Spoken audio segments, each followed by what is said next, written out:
Today in the episode, new 2026 year have started with a fiery shows. Several Russian oil refineries were under drone attacks. Meanwhile, the Russians attacked Ukraine with over 200 drones and hit civilian infrastructure. Trump becomes convinced that Putin lies. CIA assessment concluded that Ukraine did not try to attack Putin's residence as alleged by the Kremlin.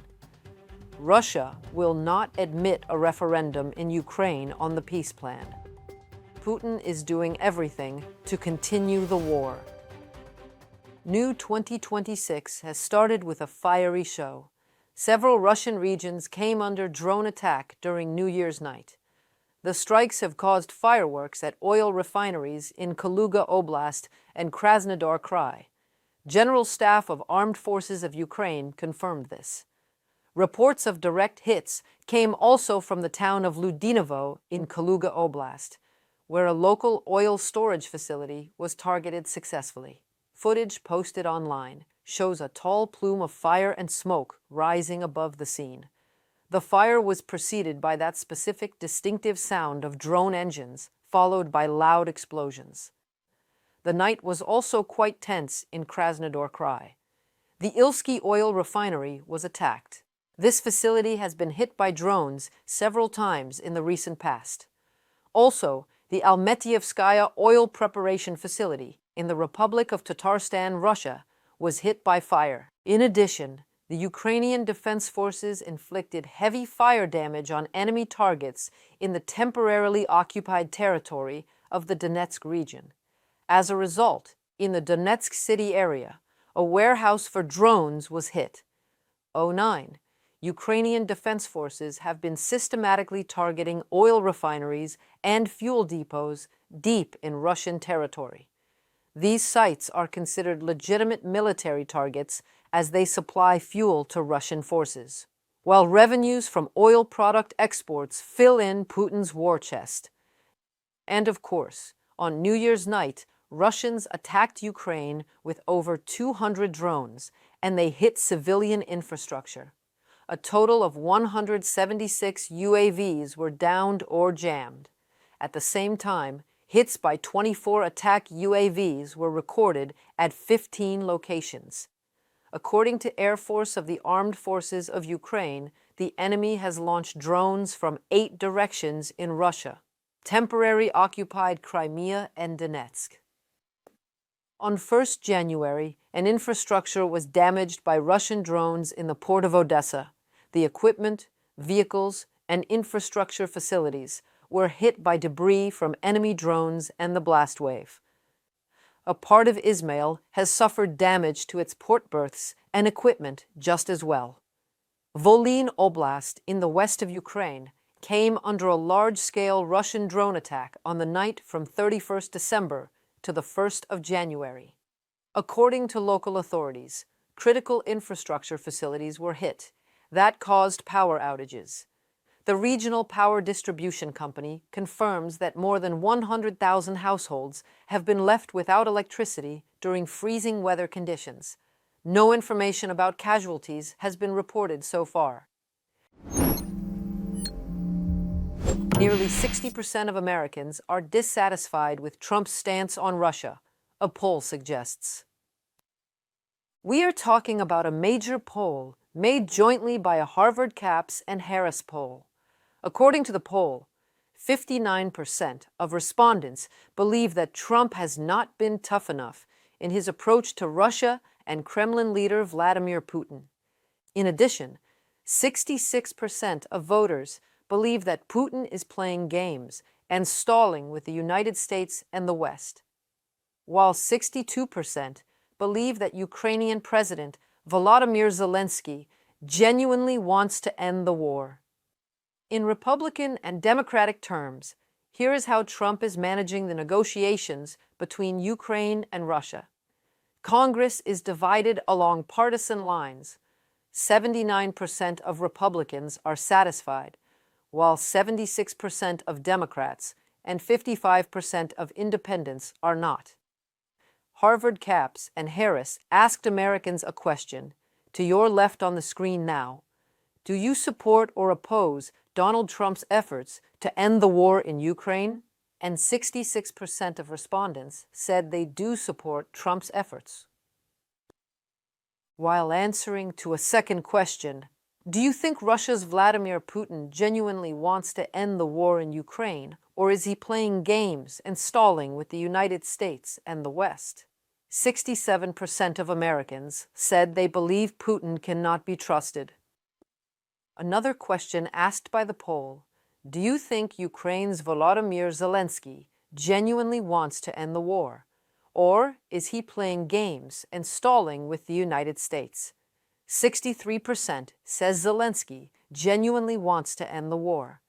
37% think that Zelenskyy is not genuine about his wish to end the bloodshed in his own country. The second question to your right was, should Ukraine receive direct security guarantees from the United States if it makes concessions to end the war with Russia?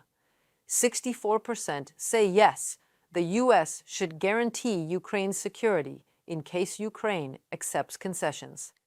The other 36% said no, no security guarantees for Ukraine, even if it accepts concessions on land. I guess those respondents were probably saying that in Russian. Putin recently claims Ukraine has tried to kill him in his country residence at Lake Valdai, in Novgorod region of Russia.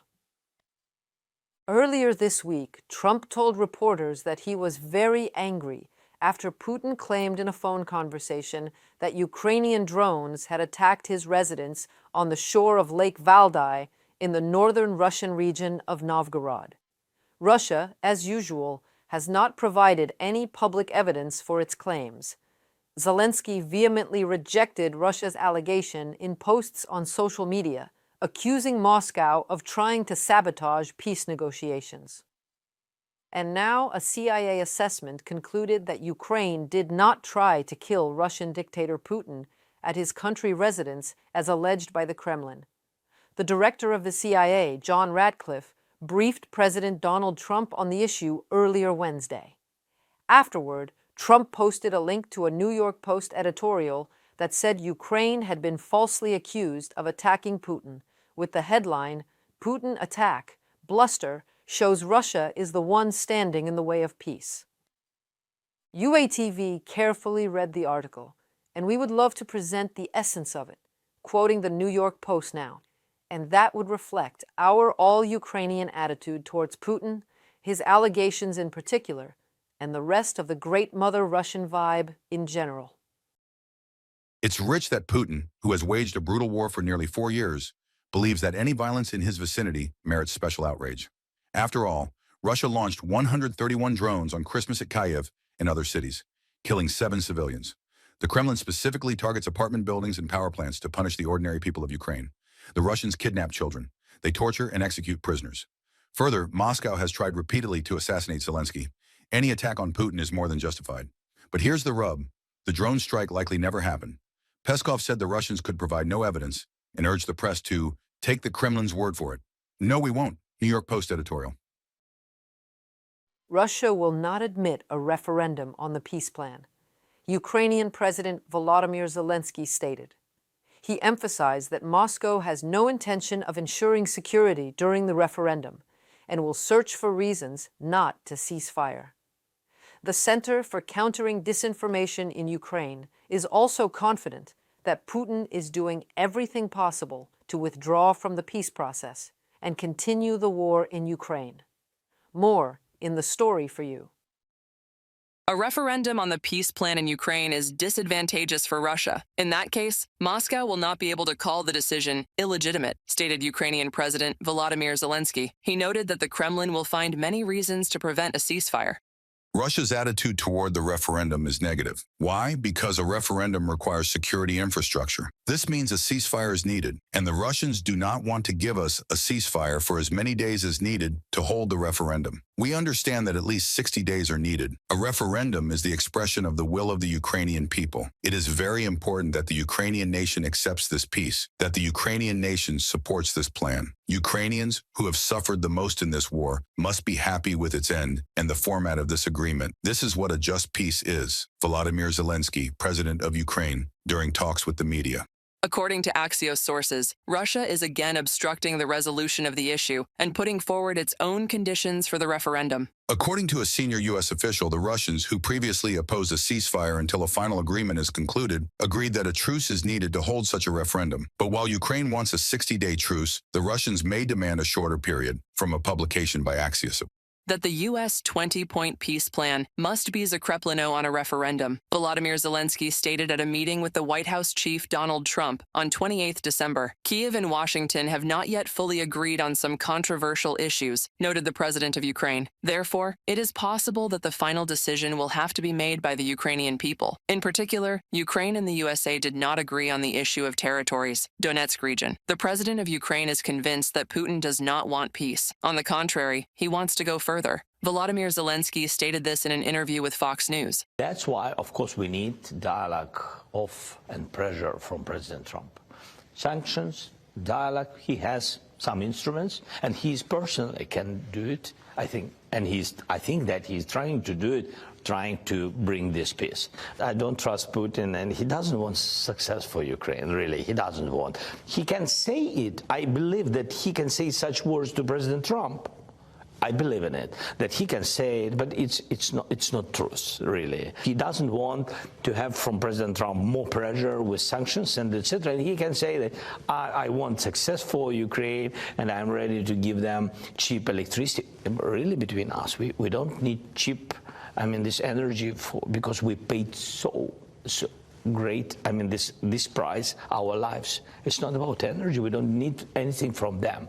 That's why I think it's messages for President Trump, yes, to find a way how to communicate with him. Putin is doing everything possible to exit the peace process and continue the war in Ukraine, stated the head of the Center for Countering Disinformation at the National Security and Defense Council of Ukraine, Andrei Kovalenko. At the same time, he noted that geopolitically, Russia has already lost this war, absolutely from all sides. On the one hand, Russia has become a raw materials appendage of China. On the other, Ukraine will not, from a civilizational standpoint, be part of the Russian world. And globally, Russia cannot resolve this issue through military force. In the paradigm of the coming decades, Russia will be thinking solely about how not to fall apart. And all of this is the result of the course chosen by Putin. Andrei Kovalenko, head of the National Security and Defense Council's Center for Countering Disinformation, on Telegram. On the 15th of December, the German chancellor proposed to Russia a Christmas truce. Perhaps the Russian government has remnants of humanity and will leave people alone for a few days, emphasized Friedrich Merz, and added that this could become a prologue to a permanent ceasefire. For the first time since 24 February 2022, the possibility of a ceasefire is conceivable these days. We want to walk the path to peace together, with you Ukrainians, with our European neighbors, and with the United States of America. I think we have taken a big step forward on this path. However, the Kremlin cynically rejected the German chancellor's proposal and stated that they allegedly see a threat in it. In Moscow, they emphasized that they do not consider temporary pauses in the war a step towards settlement. Moreover, on 29 December, Putin ordered to continue the offensive in Zaporizhia. Meanwhile, the head of the main Directorate of Intelligence of the Ukrainian Ministry of Defense, Kyrylo Budanov, voiced Russia's main goals for 2026. According to him, Moscow seeks to fully occupy Donetsk and Zaporizhia regions. Therefore, it strives to exit the negotiation process on the peace plan, reported by Kristina Dombrovska, UATV News. That's all for today's News Digest. Stay informed, stay critical. Like the video, subscribe, and share your thoughts in the comments. See you next time.